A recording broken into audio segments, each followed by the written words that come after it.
करवा चौथ की कथा। एक सेठ सेठानी थे। उनके एक बेटा और बहू थे। बहू सबको भोजन खिलाकर फिर स्वयं भोजन करती। एक पड़ोसन ऐसी भी थी जो उससे रोज पूछती कि बहू आज क्या खाया, क्या बनाया। बहू कहती ठंडो बासी। एक दिन उसके पति ने ऐसा सुनकर विचार किया कि आज तो पकवान बनाए जाएं, फिर देखें कि मेरी पत्नी क्या कहती है। उसने तरह तरह के पकवान बनवाए और घर के सभी लोगों ने एक साथ बैठकर पकवान खाए। आज भी पड़ोसन ने पूछा तो बहू ने कहा ठंडो बासी। सेठ के लड़के ने सोचा हो ना हो कोई बात अवश्य है जिससे कि मेरी पत्नी ऐसा कहती है। उसने पत्नी से पूछा तुम रोज ठंडो बासी खाया ऐसा क्यों कहती हो। तब उसकी पत्नी ने कहा कि हम जो खा रहे हैं वह हमारे बड़ों की कमाई है। जिस दिन आप कमा कर लाओगे उस दिन मैं समझूंगी कि हम ताजा भोजन कर रहे हैं।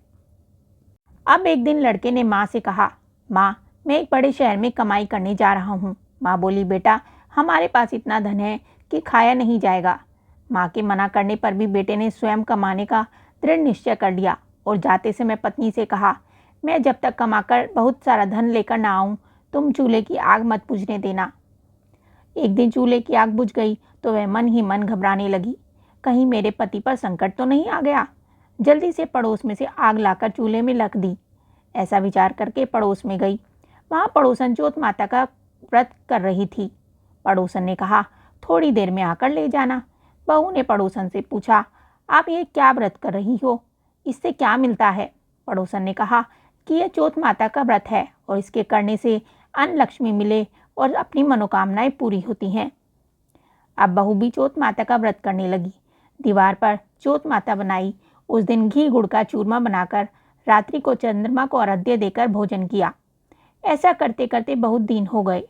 चौथ माता ने उस बहू के पति को सपना दिया कि साहूकार का बेटा तू जागे है कि सोवे है, तेरी पत्नी बहुत याद कर रही है। घर जाकर उसकी चिंता मिटा।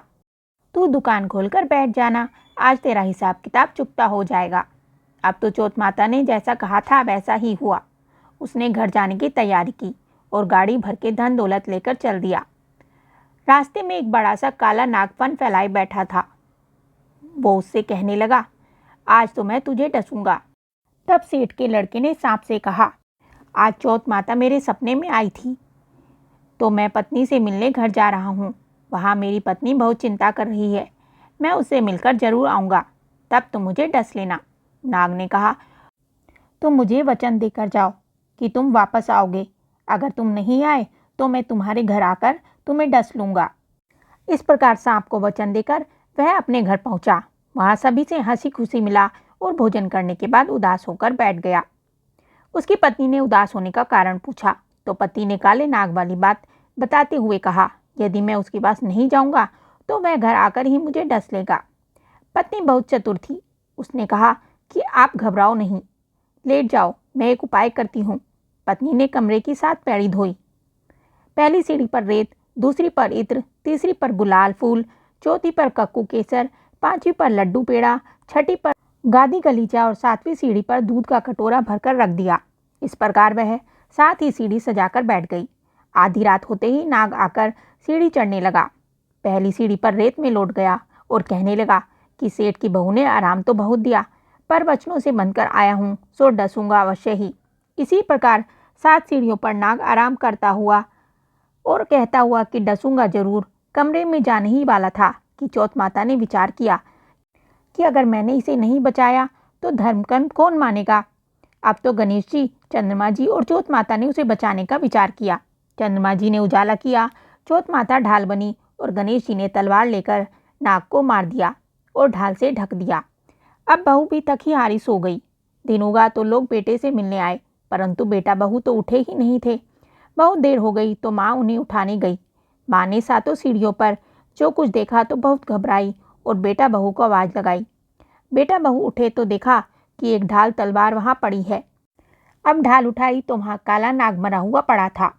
बेटा बहू ने सोचा कि आज तो धर्म कर्म ही आड़े आए, जो भगवान गणेश जी और चौथ माता ने अपनी रक्षा की है।